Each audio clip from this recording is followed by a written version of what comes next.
Motifnya apa nih bang? Buka dong. Buka dong, ini kenapa? Maskernya bang. Maskernya. Buka dong. Bang, buka. Maskernya buka. Maskernya buka. Kok tega sih? Kok tiba-tiba kenapa? Tiba-tiba motifnya apa nih bang? Pasien bang. Pasien itu ada dokter loh. Jangan itu buka. Ngomong dong. Itu buka dulu itu. Buka dulu. DWA gacor. Punten Mbak nih. Pintu mbak. Kasih jalan. Udah. Jangan kasih jalan. Oh siap, maaf ya.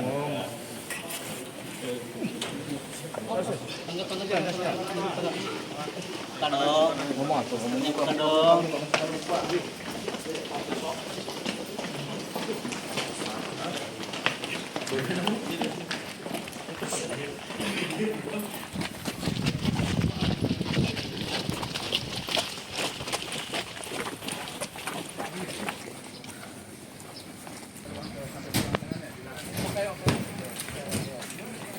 Di depan.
Yaitu kasus tidak pidana kekerasan seksual.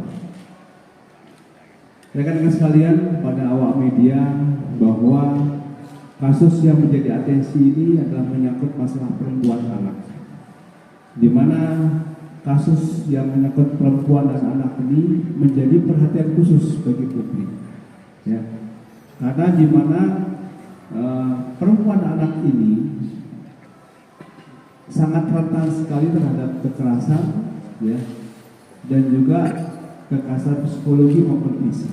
Ya, ini yang terjadi saat ini sehingga menjadi suatu catatan penting buat kita bahwa ini perlu diasistensi. Baik rekan-rekan sekalian, pada hari ini kami menyampaikan rilis berdasarkan laporan polisi nomor LPB 175 4 Romawi 2025 SPKT Polres Garut Polda Jawa Barat tanggal 15 April 2025 atas nama pelapor, ya, ini dari inisialnya AED, ya, dan TKP dari kejahatan kekerasan seksual ini di Jalan Mayor Samsu, Kecamatan Tarogong Kidul, Kabupaten Garut, khususnya dan tepatnya di dalam kamar kos. Adapun modus operandi yang kami sampaikan di sini bahwa tersangka MSF usia 33 tahun adalah dokter kandungan pada klinik Karya Harsa yang beralamat di Jalan Ahmad Yani Garut. Jadi bersangkutan ini memiliki izin, ya, di beberapa rumah sakit yang ada di Garut. Tetapi yang di sini merupakan salah satu izin di klinik tertentu. Nah, kemudian modus tersangka MSF adalah melakukan suntik vaksin gonore kepada korban saudara yang berusia 24 tahun ini yang dilakukan di luar klinik, yaitu di kediaman orang tua korban yang beralamat di Jalan Terusan Pembangunan Desa Sugagalih, Kecamatan Tarogong Kidul, Kabupaten Garut. Kemudian selesai korban ya, selesai korban melaksanakan pemeriksaan, kemudian akan pergi kembali ke rumahnya karena pada saat datang itu yang bersangkutan ke rumah korban itu menggunakan ojek online. Kemudian tersangka ini akan pulang dan meminta untuk diantarkan ke kos-kosan si tersangka ini. Ya. Kemudian sesamanya di kos-kosan, korban hendak membayar jasa suntik vaksin donor secara tunai, tetapi tersangka menolak dan alasan malu ada yang melihat dan meminta membayar dalam kamar kos. Nah, ketika di dalam kamar kos ini tersangka secara paksa meraba-raba bagian tertentu dan bagian tertentu lainnya dalam baju sehingga korban melakukan perlawanan. Ya, ada penolakan dari si korban. Nanti secara detail akan disampaikan oleh Bapak Kapolres. Di sini tersangka jelas di keterangan kami bahwa berinisial MSF, ya. Pekerjaan dokter kandungan dengan alamat Kecamatan Regol, Kota Bandung, ini sesuai dengan KTP. Kemudian untuk korban ini berusia 24 tahun, pekerjaan wira swasta, alamat Kabupaten Garut. Di sini dari tim Polres Garut, Reserse atas arahan dari Bapak Kapolres Garut telah memeriksa kurang lebih 10 saksi, ya 10 saksi yang sudah dilakukan pemeriksaan. Ini yang pertama adalah saudara korban sendiri, kemudian orang tua, ibu dari korban, ya, kemudian ini saudaranya dari korban, ya, kemudian bidan, kemudian ada dokter yang lain. Bidan satu lagi, dokter yang lainnya, dan juga seorang ahli psikologi. Kemudian barang bukti yang bisa kami sampaikan di sini rekan-rekan sekalian bisa ditunjukkan oleh Pak Kapolres, ya. Ini ada bukti dari baju korban yang saat itu dipakai, ya, dan juga ada memory card, dan isi daripada memory card dan flash ini adalah rekaman korban dengan pelaku pada saat kejadian. Kemudian untuk undang-undang dan pasal, rekan-rekan sekalian, untuk undang-undang pasal ini kami tetapkan yaitu pasal 6 huruf B dan atau C, Jo pasal 15 ayat 1 dan huruf B Undang-Undang RI tahun 2012. Ulangi, Undang-Undang RI nomor 12 tahun 2022 tentang tindak pidana kekerasan seksual, dan pasal 308 Undang-Undang RI nomor 17 tahun 2023 tentang kesehatan. Ini pasal yang kita kenakan kepada tersangka. Kemudian ada pun ancaman hukuman, ya, ancaman hukuman yang dipasangkan di sini adalah dipidana dengan pidana penjara paling lama 12 tahun dan atau pidana denda paling banyak Rp 300 juta. Dan pada hari ini, karena ini menjadi suatu perhatian publik banyak di media sosial dan sebagainya, kami menyampaikan kepada seluruh masyarakat, ya, untuk bisa menjaga privasi dari korban, ya. Karena di sini ketika dia sudah menjadi korban kekerasan seksual, juga korban daripada sosial yang ada di media. Nah, di sini rekan-rekan sekalian, kami telah membuka hotline, ya, membuka hotline. Ini merupakan posko pengaduan, ya, bisa dicatat buat rekan-rekan sekalian di sini, dan juga kepada masyarakat yang merasa menjadi korban.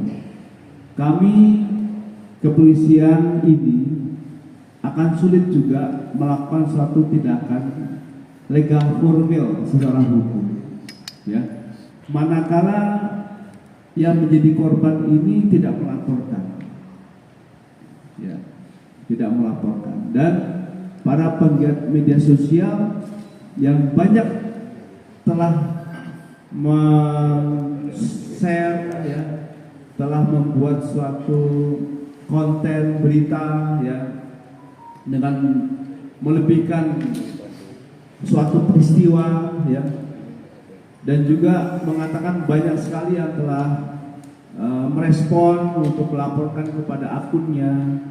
Ini juga telah kami profiling ya, dan telah kita lakukan komunikasi dengan di DM langsung lah dengan cyber kami ya. Dan utamanya dari unit PPN kita dan juga Polda. Tetapi sampai saat ini yang telah konfirmasi kepada ya YouTuber ya maupun pemilik akun channel yang memblasting tentang ini belum ada timbal balik kepada kita ya. Nah ini tentu saja para netizen ini juga harus bijak bermedia sosial ya, tetapi kita juga mendukung. Kita harus ada rasa empati dan simpati kepada korban. Nah untuk itu di samping dari berbagai multi platform ya yang ada di dunia maya, silakan itu menjadi rujukan untuk bisa melaporkan juga kepada kami di hotline kami ini di nomor 08111 ya 1 3 kali, kemudian 340404. Ini nomornya cukup menarik ya. Bisa ulangi lagi ini 08111 340404. Ini Kapolres Garut memilihnya bagus sekali nih ya, nomor cantik, tapi diperuntukkan untuk pelayanan kepada masyarakat. Demikian dari saya, Kabid Humas, dan selanjutnya kami persilakan kepada Kapolres yang lebih detail untuk menyampaikan uraian singkat kejadian. Terima kasih. Waktu dan tempat kami persilakan. Baik, Assalamualaikum warahmatullahi wabarakatuh. Terima kasih, mohon izin kami menyampaikan kronologis kejadian yang terjadi yang dilaporkan ada laporan polisi yang tadi disebutkan oleh Bapak Kabid Humas Polda Jawa Barat. Jadi peristiwa ini dimulai pada saat korban konsultasi kemudian mendatangi sebuah klinik di Kabupaten Garut karena permasalahan kesehatan. Pada kunjungan pertama yang bersangkutan dilakukan pemeriksaan kesehatan di klinik tersebut. Kemudian selang beberapa hari pelaku, dalam hal ini dokter yang dikunjungi, menawarkan untuk kunjungan praktek di tempat kediaman korban. Dalam hari ini, pada kasus ini yaitu di rumah orang tua korban. Selang 3 hari, pelaku dengan menggunakan ojek online itu datang ke rumah korban, dilakukan pemeriksaan, kemudian dilakukan juga menyuntik tadi yang disampaikan oleh Bapak Kabid Humas, dan pembayarannya itu dilakukan di tempat tinggal pelaku.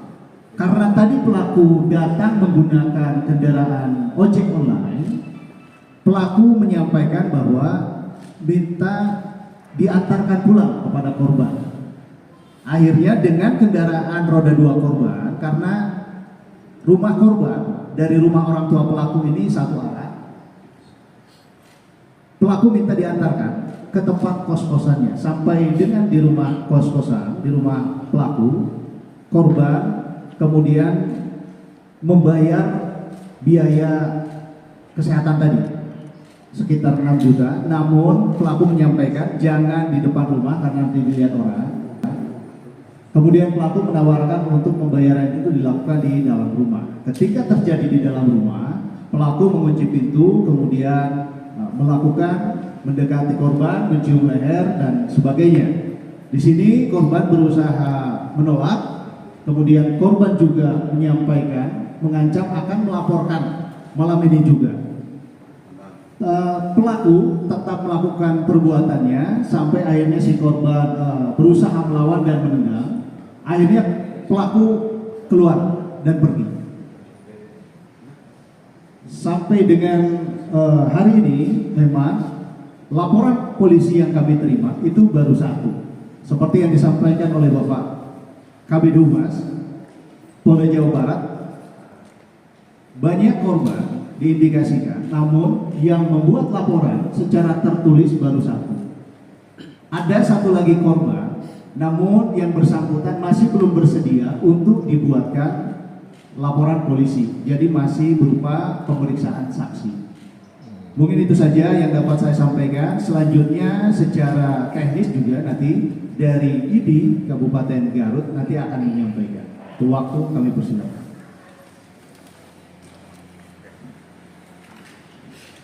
Assalamualaikum warahmatullahi wabarakatuh. Terima kasih rekan-rekan semua. Mohon izin, saya Dr. Rizky Sabat Rahim, Ketua ID Cabang Garut. Secara pribadi sebelum bertindak hal yang lebih lanjut, secara pribadi dan organisasi, ID Cabang menyatakan rasa tes